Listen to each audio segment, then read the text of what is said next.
Hello guys, അപ്പം നമ്മളിതൊരു പുതിയ project ചെയ്യാട്ടോ. കുറേ പേര് എനിക്ക് മെസ്സേജ് അയച്ചും അല്ലാതെയും ചോദിച്ചു ഇതൊക്കെ ചെയ്യാൻ വേണ്ടി എന്തിനാണ് ഇങ്ങനെ മാസ്കും എല്ലാം ഗ്ലൗസും എല്ലാം യൂസ് ചെയ്യണേന്ന്. കാരണം വേറൊന്നുമല്ല കേട്ടോ, ഞാൻ നിൽക്കുന്നത് ഒരു അപ്പാർട്ട്മെൻറ്റിലാണ്.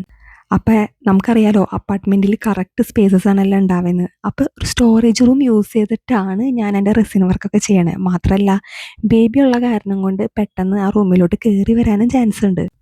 അപ്പം ഞാൻ റൂം ക്ലോസ് ചെയ്തിട്ടാണ് ഇതൊക്കെ ചെയ്യുന്നത്.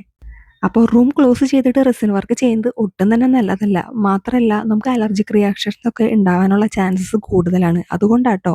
മാത്രമല്ല എപ്പോക്സി റെസിൻ മിക്സ് ചെയ്യുമ്പോൾ ഉണ്ടാകുന്ന ഫ്യൂംസ് അത് നമുക്ക് കണ്ണുകൾ കൊണ്ട് കാണാൻ സാധിക്കില്ല. നമ്മൾ കാലക്രമേണ ഉപയോഗിച്ച് ചിലപ്പോൾ ഒരു വർഷമൊക്കെ കഴിഞ്ഞിട്ടായിരിക്കും അതിൻ്റെ എഫക്ട്സ് നമുക്ക് വരുന്നത്. അപ്പം നമ്മൾ ഇതെല്ലാം യൂസ് ചെയ്തിട്ട് വേണം ഈ റെസിൻ മിക്സ് ചെയ്യാൻ എന്നുള്ള ശ്രദ്ധിക്കണം കേട്ടോ. നമുക്കപ്പോൾ കാര്യത്തിലേക്ക് കിടക്കാം. നമ്മളിവിടെ ഒരു റെസിൻ നെക്ലേസും അതേപോലെ തന്നെ പെയർ ആയിട്ടുള്ളൊരു കമ്മലും ഉണ്ടാക്കിയെടുക്കാൻ നോക്കാണ് വിത്ത് യു വി റെസിൻ. അപ്പം നമ്മൾ ഇതേ യു വി റെസിൻ യൂസ് ചെയ്തിട്ട് മഴത്തുള്ളി പോലെ സിലിക്കോൺ ഷീറ്റിൽ വരയ്ക്കുകയാണ് കേട്ടോ. അതിനുശേഷം റൂബി പിങ്ക് കളർ യൂസ് ചെയ്തിട്ട് നമ്മൾ കളറാക്കി എടുക്കുകയാണ്. പിന്നെ അതെ നമ്മൾ ഇങ്ങനത്തെ ഡിസൈനൊക്കെ ചെയ്യുന്നുണ്ട്. ഇങ്ങനെയൊക്കെ ഡിസൈൻ ചെയ്യാൻ അറിയാമെന്നുണ്ടെങ്കിൽ നമുക്ക് തന്നെ നമ്മുടേതായ രീതിയിലുള്ള ഡിസൈനിലുള്ള ചെയിനും നെക്ലേസസും കമ്മലൊക്കെ നമുക്ക് ഉണ്ടാക്കിയെടുക്കാം കേട്ടോ. വളരെ എളുപ്പമാണ് ചെയ്യാൻ. കുറച്ച് ക്ഷമ വേണമെന്നുള്ളൂ. പിന്നെ നമ്മളിതാ ബാക്കി ടൂൾസൊക്കെ യൂസ് ചെയ്തിട്ട് നമ്മൾ കമ്മൽ കംപ്ലീറ്റ് ചെയ്തെടുക്കുകയാണ്. കമ്മലും ചെയിനും കംപ്ലീറ്റ് ചെയ്തെടുക്കുകയാണ് കേട്ടോ.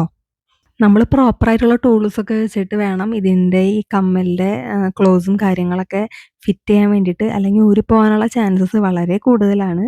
നമ്മൾ ആദ്യം ചെയ്തപ്പോൾ നമുക്കതങ്ങനെ അത്രയ്ക്കും പിടുത്തമില്ലായിരുന്നു. അതിനുശേഷം പിന്നെ നമ്മൾ ഈ ഓരോന്ന് ചെയ്ത് വരുമ്പോഴാണ് നമ്മളിതൊക്കെ പഠിക്കുന്നത് കേട്ടോ. അപ്പോൾ ബിഗിനേഴ്സ് ആയിട്ടുള്ളവർ ഇങ്ങനത്തെ കാര്യങ്ങളൊക്കെ നന്നായിട്ട് പഠിക്കാനും ചെയ്യാനും ശ്രദ്ധിക്കുക.